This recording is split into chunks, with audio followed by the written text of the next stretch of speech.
Good morning, everybody. We're the Rhinos, and my name is Bryce. I'm Lexi. I'm Aaron. And the topic that we tackled from the Sports Business Journal is this idea of stadium spaces and the amenities that they offer. The NFL is aiming to get people into stadiums for games as opposed to having them watch games from their living rooms on TV and online. They offer more amenities such as friend zones and bubble bars to improve fan experiences so people get the best of both worlds. They have the live view of the game and they also have a social aspect outside of the game. Bill's COO said, the modern fan wants to have the best of both worlds in a good way.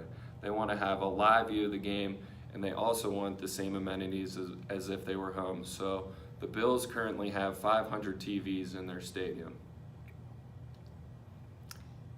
So I'm just going to talk a little bit about New Era Field, which is obviously home to the Buffalo Bills. So Pegula Sports and Entertainment, which owns the Buffalo Bills, they're embarking on an $18 million journey to renovate the entire stadium. Now they're going to be offering new bars and giant video display walls, as Bryce was saying. The amenities that they're going to be adding to this stadium are not only going to be bringing more fans in, but also the stadium and the Buffalo Bills will also be making a profit off this as well as they attract more fans. And the Bills have also, they've secured some rights with Pepsi and Toyota and Dunn Tire Club, and those are going to be some of their sponsors as well. So when they have sponsors from those companies, then that's only going to create, again, more profit for them. So now all these stadiums are starting to do more different marketing strategies in order to attract more fans and create a bigger profit. Like she said, stadiums are just adding more stuff to buy in, to have more people come and just watch the game live. Like Levi's Stadium, which is the 49er stadium, they have on-field reclining seats, but the seats are $50K per season. They have personal video monitors and food deliveries. Hello, Devin. How are you doing today? I'm great. How are you? I'm great. I'm here to interview you about sports marketing and broadcasting entertainment of NFL football games. Do you have any certain appeal or take on that topic? I think it's definitely been expanding recently with all the availability of streaming services and such. It's like there's so many ways to watch the game. Everybody knows what's going on. I guess more quicker. The thing that is becoming more modern nowadays is that games from all different types of levels are starting to be broadcast instead of your professional games and your big college games. I know that I've played on Mercier's football team, and we've had a lot of games that are broadcasted, and that's something you could do to watch all over the country, where we have alums that have played 10 years ago who were never exposed to that type of exposure. Okay. Would you rather experience a professional sport on TV or live in person? I would say that it's nice to experience being there every now and then. It's nice to actually get the full experience of seeing it live, but it's obviously cheaper and a lot easier to just stream it and watch it from your house or wherever you're at.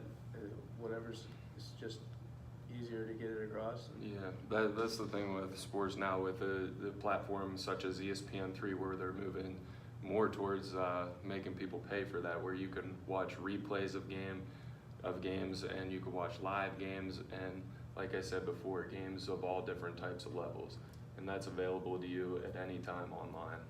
Yeah, I actually watched the Mercier's game against, I believe, Tiffin. That was on ESPN3. It was on there live along with other games that were in the SEC Division I games. So it's clear that they have a wide range of what games that they broadcast, and it's nice that they're getting the programs that don't get as much exposure out there on their platforms. Mhm. So. Yeah, the platforms I think are just moving towards a more modernistic approach where people can watch these games on mobile devices. That's the way our generation is moving right now with technology. And it's not as such a traditional TV and home watch that you're used to, like seeing the Steelers on or your favorite team. So with that, I think that the approach that ESPN and other providers or broadcasters are going to do is move towards that in the mobile devices. Yeah, I agree. That's probably the direction they're heading towards.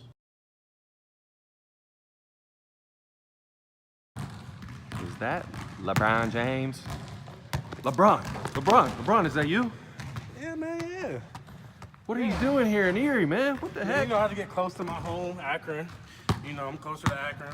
Just going to college campus, showing off my new product, trying to get more fans to wear my shoes, you know. Look at those. Sweet, you know, I know. Also, the NBA. 3. The NBA is letting us wear any color shoe we want. Like, it doesn't matter what color our team is, just wear any shoe we want. Nike, they're offering me $15 million, what was it? $50 million a year to just wear their shoes and show them off. Okay, so a new marketing strategy for the NBA.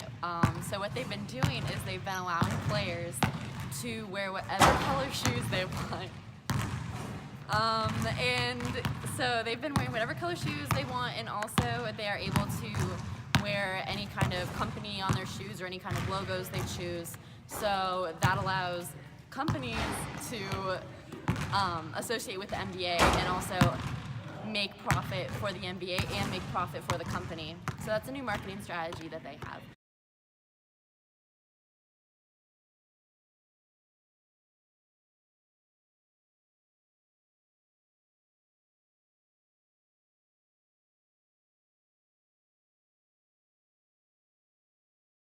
So another article that we found in the Sport Business Journal basically was talking about how stadiums are now beginning to incorporate different food items on their menus.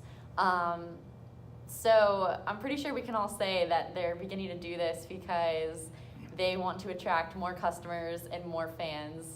And the food isn't selling at very cheap prices, but fans are still going to buy them because if the stadiums are known for a certain food item, then they're going to obviously want to try it and spend the money. And then again, it all comes down to the profit they're making. So obviously they're making not only a huge profit off of this, but they're also making themselves more known. So, you know, people might go out and say, oh, you should go to this stadium because they have like the famous chicken sandwich or something like that. So they're going to make a name for themselves, not only with their stadium features, but with their food items as well.